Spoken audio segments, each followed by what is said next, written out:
여기 미국 휴스턴 라이스 대학교에 다니는 콧대 높은 금발 IT 전문가 연구원인 이사벨라가 있습니다. 이사벨라는 백인이 우월하다고 느끼는 신념을 가진 여성이었는데요.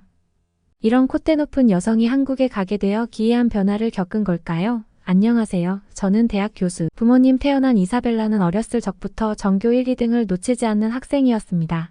고등학생이 된 이후로는 등교 전에 수영장에 나가 몸매 관리도 출중하게 하여 학교에서도 몰래 저를 좋아하는 남학생들이 서랍장에 편지와 선물을 종종 받곤 했습니다. 그중 저를 좋아하는 학생인 동양인도 있었는데 그 학생은 바로 중국인이었습니다. 그 중국 학생은 키도 작고 왜소한 몸에 서구적이지 않은 이목구비에 이질감을 느꼈습니다. 고등학교 졸업식 날 성인이 되기 전에 약간 좀 과한 메이크업을 하고 얇은 니트에 짧은 치마를 입고선 졸업 파티를 가게 되었어요. 제 친구인 스칼렛과 함께 신나게 춤을 추며 분위기를 느끼고 있을 무렵 그 중국인 친구가 다가오더라고요. 저는 설마 하는 마음이었지만 그 친구는 무척 얼어있었죠. 무엇인가를 오른손에 들고 있었고 마이크였습니다. 저는 그 마이크를 아직도 잊지 못했어요. 왜냐하면 어눌한 영어로 저에게 나의 여자친구가 되어달라고 옆 동네가 들릴 정도로 소리쳤거든요. 저는 놀란 마음에 얼굴이 붉어졌었고 모든 학생들은 저를 쳐다보면서 웃고 있었어요. 저는 매우 놀라 집으로 뛰어가 버렸습니다. 그 이후로 동양인을 보면 그 생각에 혐오감까지 느끼고 있을 정도였거든요. 고등학교를 졸업하고 라이스 대학교에 입학해서 대학교 졸업까지 우수한 성적으로 IT 전문가 연구원으로 교수님들 밑에서 도와드리면서 최대 규모인 IT 프로젝트 경영대회에서 결정적인 역할을 완벽하게 해내 엄청난 기회를 얻게 되었습니다. 그건 바로 IT 분야에서 전 세계적으로 선도하고 있는 삼성전자에서 5년간 임대의 스카우트 제의가 들어왔거든요. 저는 사실 미국은 애플이지만 제 연구 결과와 보고서에 따르면 삼성이 애플을 앞서는 부분도 많았거든요.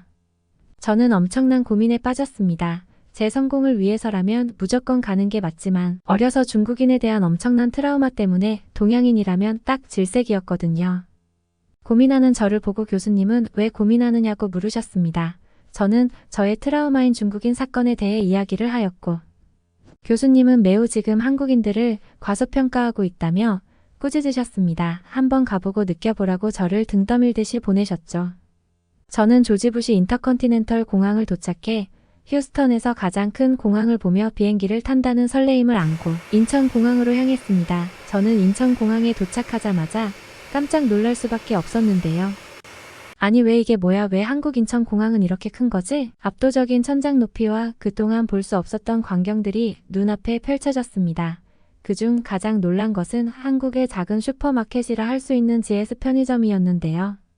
미국 편의점에서는 볼 수 없었던 물건들이 많았습니다. 그중 컵라면과 신기한 한국 술인 소주도 있었습니다.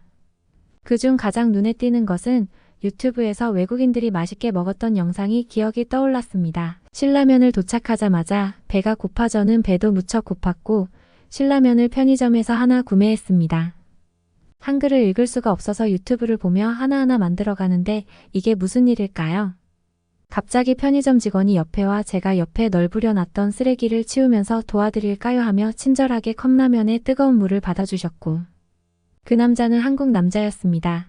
저의 첫 한국 남자인 직원이 두껍고 긴 팔뚝으로 뜨거운 물을 받아주며 컵라면을 만들어 주었습니다. 저는 모자를 푹 눌러 쓴 그의 얼굴을 스치듯 보며 갑자기 가슴이 두근두근 뛰기 시작했습니다. 한국 남자의 얼굴은 중국 남자의 얼굴과 다르게 눈이 강렬하고 크며 키도 제 얼굴 높이보다 20cm는 더 높아 보였고 운동을 하지 않아 보였는데 어깨를 보며 저를 잡아삼키듯 강한 느낌에 태평양같이 넓고 아름다워 보였습니다. 그렇게 심장이 터질 듯하게 신라면을 빠르게 먹고 부끄러워 편의점을 뛰쳐나와 버렸습니다. 그 한국 남자를 다시 한번 보고 싶어 다시 돌아가 커피를 사려 했지만 그 한국 남자는 없고 다른 분이 있어 마음 한켠이 서글프고 다시 만날 수 있을까 심란한 마음에 너무 슬펐습니다. 한국에 와 삼성에서 일을 한 지 어느덧 반년이라는 시간이 흘렀습니다. 저는 반년 동안 한국이 위대한 나라라는 걸 느꼈습니다. 기술이 많이 발전했다고는 알았지만 한국인들은 한국말이 서툴고 모르는 저에게 미국에서는 볼 수 없었던 빠른 갤럭시 핸드폰으로 통역과 번역을 하면서 저와 너무 쉽게 대화를 해나갔고 친절하게 설명해 주었습니다. 미국인들과는 다른 친절한 문화에 감탄하며 시간이 지났고 저는 점점 적응해 갔습니다. 한국에 대해 가졌던 편견은 어느새 없어져 버렸고 미국과 비교가 안 될 정도로 한국의 전통부터 현대 문화까지 경험하며 점점 한국에 사로잡혀가는 저의 마음을 느낄 수 있었습니다. 한국의 회식 문화가 조금 적응이 되지는 않았지만 회식날 엄청난 사건이 발생하고 말았는데요. 그건 바로 회식에 2차를 가게 되면서 정말 잊을 수 없는 경험이었습니다. 저는 그저 평범한 치킨으로 대했고 제가 맛본 순간 그건 단순한 치킨이 아니었습니다. 미국에서는 절대 맛볼 수 없었던 바삭한 겉면과 부드러운 속살 그리고 그 특유의 양념은 제 입맛을 완전히 사로잡았으며 말 그대로 3초 만에 반했습니다. 그렇게 허겁지겁 먹고 있던 와중에 제가 처음 인천공항에 도착해서 편의점에서 만난 한국 남자가 치킨집에 친구들과 함께 들어왔습니다. 그 한국 남자는 친구들과 함께 웃고 이야기하며 시간을 보내고 있었습니다. 저는 그의 강렬한 눈에서 웃을 때마다 뭔가 마음이 부르르 떨렸고 저도 모르게 그만 그 남자한테 가서 인천공항에서 신라면 만들어줘서 고맙다고 전해주며 소주를 한 잔, 두 잔, 세 잔까지 마시며 주말에 만나기로 약속을 잡았습니다. 그 한국 남자는 저를 높게 우뚝 솟은 서울타워로 저를 데려갔고 서울의 스카이라인을 한눈에 볼 수 있는 곳에서 도시의 전경과 함께 로맨틱한 잊지 못할 추억을 선사해 주었습니다. 저는 그 한국 남자와 연애를 시작했고 이메일로 교수님께 이 사실을 알려드렸어요. 교수님은 깜짝 놀라 저한테 이런 말을 하시더라고요.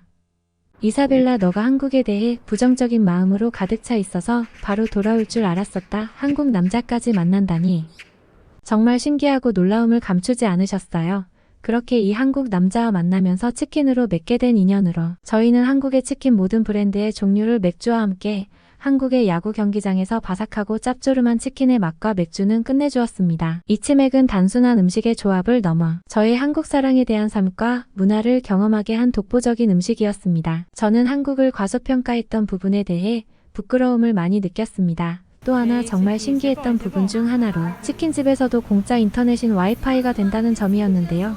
나름 비교도 할 수 없는 대강국인 미국에서도조차 음식점에서는 와이파이가 안 되는 곳이 많았고 인터넷 작업을 하려면 집 인터넷을 써야 하는 불편함도 많았습니다. 한국인들은 아무렇지 않게 공짜 인터넷인 와이파이를 너무나도 편리하고 쉽게 사용했고 한국 남자와도 공공장소에서 영화나 데이트 코스도 너무 편하게 찾아볼 수 있었죠. 이렇게 한국 남자와 함께 5년이랑 시간을 보내며 다시 자국으로 돌아가야 할 시간이 다가왔습니다.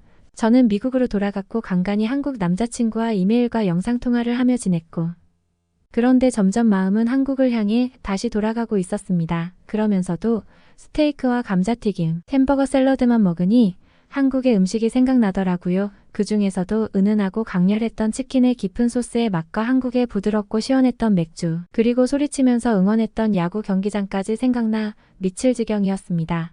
저는 부모님과 교수님을 찾아가 한 분 한 분씩 설득하며 한국에서 지내온 날들과 기억 그리고 감정을 솔직하게 이야기하게 되었습니다. 부모님과 교수님은 저의 끈질긴 설득에 결국 허락을 해주셨고 저는 다시 한국으로 돌아가 현재는 한국 남자와 결혼을 해 아이 둘을 낳고 행복하게 살고 있습니다. 저의 어린 시절 중국인으로 인해 한국에 대한 잘못된 인식을 스스로도 많이 부끄럽고 후회를 했습니다. 그리고 삼성이 아니었더라면 한국이란 멋지고 눈부신 나라에서 한국 남자를 만나 가장 중요한 두 아이를 만난 것은 저의 큰 행운이지 않을까 싶습니다. 편견의 뿌리와 그것이 사회에 미치는 영향에 대한 깊은 생각을 하게 되었고 가장 중요한 것은 서로를 보고 듣고 이해하는 것입니다. 이게 편견을 없애는 첫걸음입니다. 저처럼 한국에 가기를 망설이시는 분이 있다면 저는 그분들께 전해드리고 싶어요. 한국을 가보지 않았다면 꼭 한번 가서 느끼고 경험을 해야 한다고요. 이야기의 끝이 다가오면서 여러분의 시간의 삶에 작은 빛이 되셨길 바랍니다. 우리 모두가 겪는 시련과 아픔은 결국 우리를 더욱 강하게 만들어주며 사랑과 희망은 항상 가능성의 문을 열어줍니다. 이 사연에서 여러분에게 긍정의 메시지를 전달되길 진심으로 희망합니다. 여러분에게 의미 있는 순간이었다면 구독 버튼을 눌러주세요. 여러분의 한 번의 좋아요와 구독이 저희 큰 힘이 됩니다. 다음 이야기에서 더욱 감동적인 사연으로 여러분을 찾아뵐게요. 그때까지 사랑과 긍정 에너지를 잊지 말아주세요.